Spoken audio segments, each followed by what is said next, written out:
नमस्कार, मैं विशाखा ठाकुर। स्वागत है आप सभी का 3.0 टीवी में। पेश है आज की मुख्य खबरें। ताजा इन्फ्लेशन के बीच क्रिप्टो करेंसी में गिरावट, फेड रेट में बढ़ोतरी की आशंका, बिटकॉइन $19,000 से नीचे।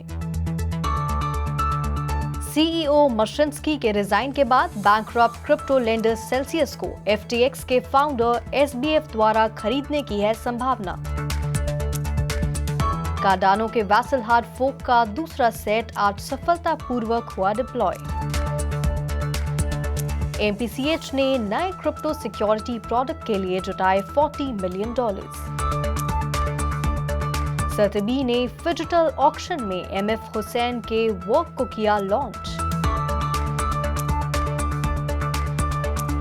बिटमेन के संस्थापक वू ने माइनिंग एसेट्स खरीदने के लिए सेट किया $250 मिलियन फंड। माइक्रोसॉफ्ट के M12 ने ब्लॉकचेन डेटा प्लेटफॉर्म के लीड की $20 मिलियन की strategic funding. Crypto payment firm strike ने जुटाए $80 मिलियन।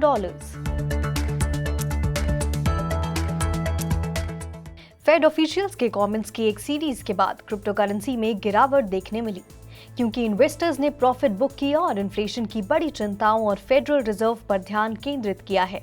वहीं बिटकॉइन को $19,000 से नीचे वापस आते हुए देखा गया। यूएस स्टॉक्स मंगलवार को मिक्स्ड क्लोज हुए। ऐसे में S&P 500 2022 के नए निचले स्तर पर बंद हुआ और डाउ जोन्स इंडस्ट्रियल एवरेज को बेयर मार्केट में गहराई में जाते हुए देखा गया, जिसे एक टिमल्टस ट्रेडिंग पीरियड के एक दिन बाद देखा गया। S&P 500 अपने 16 जून के इंट्राडे लो से रफली 0.2% नीचे गिरने के साथ बंद हुआ, जबकि डाउ जोन्स इंडस्ट्रियल 0.4% नीचे गिर गया। हालांकि टेक हेवी नास्डैक कॉम्पोजिट एक आउटलायर था, जिसने लगभग 0.3% की बढ़त देखी। वॉल स्ट्रीट जर्नल के साथ एक लाइव इंटरव्यू में Minneapolis federal reserve bank president Neel Kashkari ने कहा कि वह और उनके सहयोगी इन्फ्लेशन से निपटने के लिए आक्रामक उपाय करने में एकजुट थे, जबकि Chicago Fed president Charles Evans ने लंदन में एक मंच पर बोलते हुए कहा कि यूएस सेंट्रल बैंक को इस साल ब्याज दरों में कम से कम एक और परसेंटेज पॉइंट की बढ़त करने की जरूरत होगी, लेकिन labour market recession like conditions में नहीं जा रहा है। पिछले हफ्ते फेड चेयर जेरोम पोवेल ने सेंट्रल बैंक की लेटेस्ट पॉलिसी अनाउंसमेंट के बाद बार-बार कुछ मुश्किलों की चेतावनी दी थी। अब इन सब के बीच बिटकॉइन ने पिछले 24 घंटों में नियरली 4% की गिरावट के साथ अराउंड $18,965 पर ट्रेड किया, जबकि ETH को उसी समय के दौरान 4.5% नीचे जाते हुए अराउंड $1,303 पर ट्रेड करते हुए देखा गया। वहीं अन्य मेजर सभी ऑल्ट कॉइन्स में भी गिरावट दर्ज की गई। कंपनी के CEO एलेक्स मर्शंस्की ने रिस्ट्रक्चरिंग और इवेंचुअल सेल की सुविधा के लिए अपने इस्तीफे की घोषणा के कुछ घंटों बाद FTX के फाउंडर सैम बैंकमैन-फ्राइड द्वारा एक्विजिशन की बातचीत पर bankrupt crypto lender Celsius network के नेटिव टोकन में तेजी देखी गई। मर्शंस्की ने अपने रेजिग्नेशन लेटर में मेंशन किया है कि उनका मानना है कि CEO के रूप में उनकी पोजीशन ने डिस्ट्रैक्शन वाली भूमिका निभाई है और मुश्किल वित्तीय परिस्थितियों के लिए माफी मांगी है। ब्लूमबर्ग ने प्रोसीडिंग्स से परिचित लोगों का हवाला देते हुए बताया है कि बैंकमैन-फ्राइड के लीड वाले FTX ने एक फंडिंग राउंड में $1 बिलियन जुटाने की प्रक्रिया में है। सेल्सियस ने जून में कस्टमर डिपॉजिट्स और विड्रॉल्स को रोकने के बाद जुलाई में बैंकरप्सी के लिए फाइल किया। अपने लेंडिंग बिजनेस के अलावा सेल्सियस बड़े बिटकॉइन माइनिंग ऑपरेशंस और एक क्रिप्टो कस्टडी बिजनेस का मालिक है। सेल्सियस नेटवर्क ने अनफेवरेबल मार्केट कंडीशंस का हवाला देते हुए 13 जून को अकाउंट विड्रॉल्स रोक दी थी। सेल्सियस नेटिव टोकन CEL ने इंट्राडे ट्रेड्स में 9% से ज्यादा की बढ़त देखी है, जो पिछले 24 घंटों में 2.5% ऊपर है। इस बीच क्रिप्टो एक्सचेंज FTX अपने US हेडक्वार्टर्स को शिकागो से मियामी मूव कर रहा है। कार्डानो मेननेट पर आज वैसल हार्ड फोक या अपग्रेड का दूसरा सेट सक्सेसफुली पूरा किया गया है। अपग्रेड को लगभग 21:45 UTC या भारत के समय अनुसार 315 पर एक अपग्रेड किया गया, जिससे डेवलपर्स के लिए फुल वेसल कैपेबिलिटीज अवेलेबल हो गई। हार्ड फोक का सेकेंड फेज प्लूटस के कॉस्ट मॉडल को फिर से रीडिफाइन करेगा, जिसका कार्डानो के नेटिव स्मार्ट कॉन्ट्रैक्ट्स को कंट्रोल करने के लिए आवश्यक प्रोसेसिंग पावर और मेमोरी फीस पर डायरेक्ट इफेक्ट पड़ता है। कार्डानो की parent company input output Hong Kong ने एक ट्वीट में अपग्रेड की पुष्टि करते हुए कहा कि नई कैपेबिलिटीज एक नए प्लूटस कॉस्ट मॉडल के साथ अब उपलब्ध हैं, Cardano mainnet. Cardano foundation teams ने 22 सितंबर को कार्डानो मेननेट पर वेसल हार्ड फोक को सक्सेसफुली ट्रिगर किया था।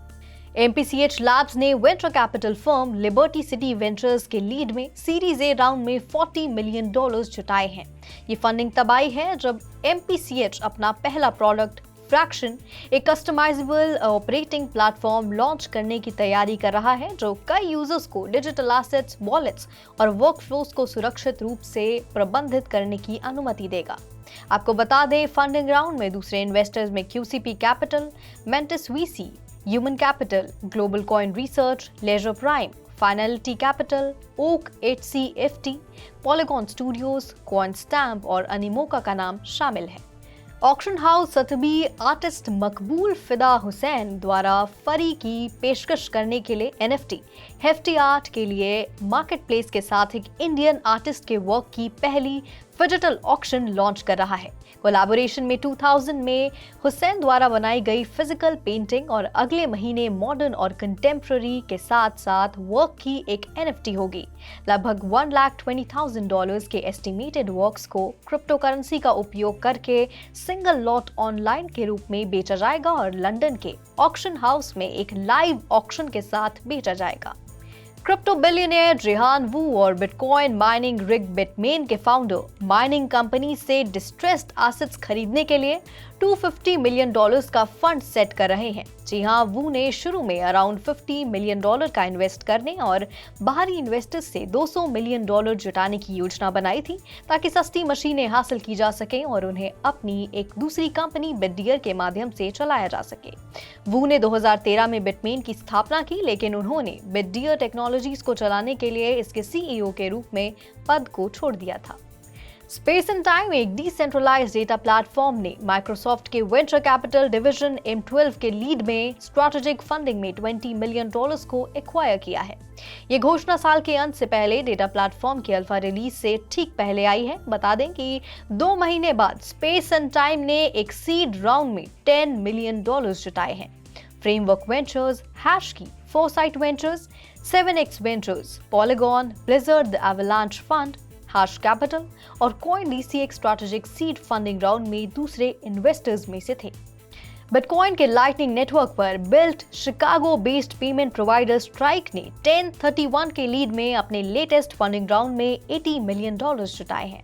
क्रिप्टो एंटरप्रेन्योर जैक मॉलर्स द्वारा संचालित फर्म मर्चेंट्स और कंज्यूमर्स के लिए पेमेंट नेटवर्क को बढ़ाने के लिए फंड का इस्तेमाल करने की योजना बना रही है। फंडिंग राउंड में दूसरे इन्वेस्टर्स में सेंट लुइस में वॉशिंगटन यूनिवर्सिटी और यूनिवर्सिटी ऑफ व्योमिंग शामिल थे।